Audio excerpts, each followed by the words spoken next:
আসসালামু আলাইকুম সবাইকে। মিডিয়া থেকে ব্ল্যাক আউট হয়ে যাওয়া একটা বিষয় নিয়ে একটু আলাপ করি। কিছুদিন আগে সুদানের ঘটনা নিয়ে সারা বিশ্বে একটা প্রভাব বিস্তার করছিল। সোশ্যাল মিডিয়া, মেইনস্ট্রিম মিডিয়া এগুলো সব জায়গায় সুদানের ঘটনা নিয়ে রিপোর্ট হচ্ছিল। মানুষ কথা বলতেছিল, হ্যাশট্যাগ চলতেছিল। কেন? তখন আল-ফাশার নামক যে জায়গাটা আছে, যেখানে সবচেয়ে বেশি খনিজ সম্পদ, যেটা গুরুত্বপূর্ণ একটা অঞ্চল সুদানের, সেই অঞ্চলটা যখন দামসিরি দখল করে নিছে আরএসএফ যেটাকে বলি। ওরা যখন দখল করে নিছে, তখন এই ইনফরমেশনগুলা খুব বেশি প্রচার হচ্ছিল। এখন কেন সেই হাইপটা নাই? এখন কেন সেই ইনফরমেশনগুলা নাই? এখন কেন মিডিয়াতে সুদান নিয়ে সেরকম একটা কথা নাই? অথচ যুদ্ধ কিন্তু চলছেই এবং যে দামসিরি কিন্তু অলরেডি আল-ফাশার ছেড়েও আরও অনেকগুলো শহর দখল করে ফেলছে। এখনও দখল করতেছে। কিন্তু কেন ইনফরমেশন এখন নাই? এত শিশু হত্যা, নারী হত্যার অনেক ভিডিও দেখানো হইছে। আর্টিফিশিয়াল ইন্টেলিজেন্স দিয়ে প্রিপেয়ার করা অনেক ভিডিও দেখানো হইছে। ২ পক্ষ থেকেই দেখাইছে। সরকার পক্ষ থেকে দেখাইছে, বিরোধী পক্ষ থেকেও দেখানো হইছে।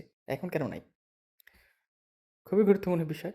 কারণ হচ্ছে এল-ফাশার যে জায়গাটা ছিল, সেই জায়গাটা পুরো সুদানের খুবই ইম্পোর্ট্যান্ট একটা প্লেস ছিল এবং মূল্যবান প্লেস ছিল।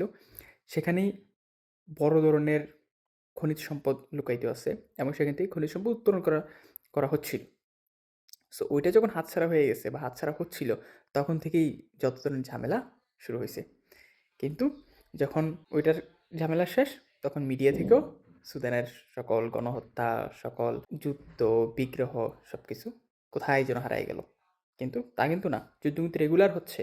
সো যখন দেখবেন মিডিয়ায় আবার এরকম একটা কিছু চাউর হবে, তখন বোঝা যাবে যে না, কোনো একটা পক্ষ বেশি অসুবিধায় পড়ে গেছে সেজন্য হইছে, অথবা কোনো একটা পক্ষ অনেক বেশি সুবিধা পেয়ে গেছে, তখন এগুলা বের হইছে।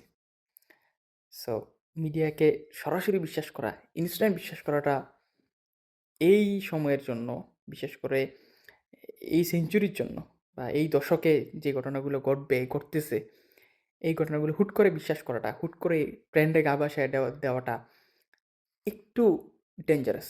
দেখা যাক সামনে কী ইনফরমেশন আসে এই সুদান নিয়ে এবং মিডিয়ায় কতটুকু প্রকাশ পায়, কীভাবে প্রকাশ পায়, কোন ইনফরমেশনগুলো মিডিয়াতে আসে, কোনগুলা আসে না, সে অপেক্ষায় থাকবো আমরা।